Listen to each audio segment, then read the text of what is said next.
भारताकडनं मार खाल्ल्यावरती आता पाकिस्तान चीनच्या दारी पुन्हा एकदा पोहोचतोय।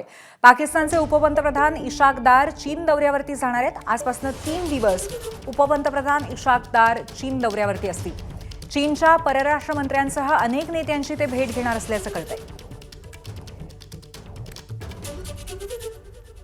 तर एकंदरीतच भारत पाकिस्तानमध्ये असलेल्या तणावाच्या पार्श्वभूमीवरती आता पाकिस्तानचे उपपंतप्रधान इशाक दार हे 3 दिवसाच्या चीन दौऱ्यावरती पोहोचलेले आहेत।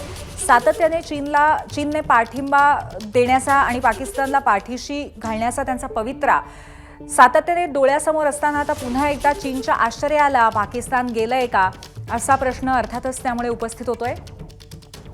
आपले प्रतिनिधी सोमेश कोलगे आपल्याला या संदर्भात अधिक माहिती देतील। सोमेश, पुन्हा एकदा आपली नेहमी पाठराखण करणाऱ्या पाकिस्तानच्या दौऱ्यावरती आता उपपंतप्रधान गेलेले आहेत। नक्की या दौऱ्याच्या बाबतीत आणखीन काय कळू शकलंय?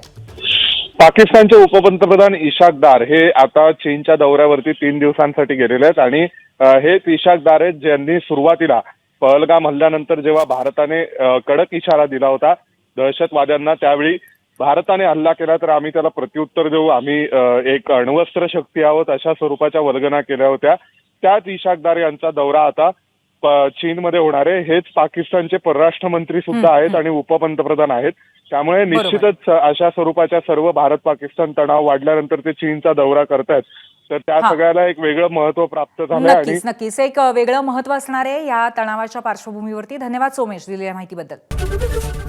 एबीपी माझा, उघडा डोळे बघा नीट।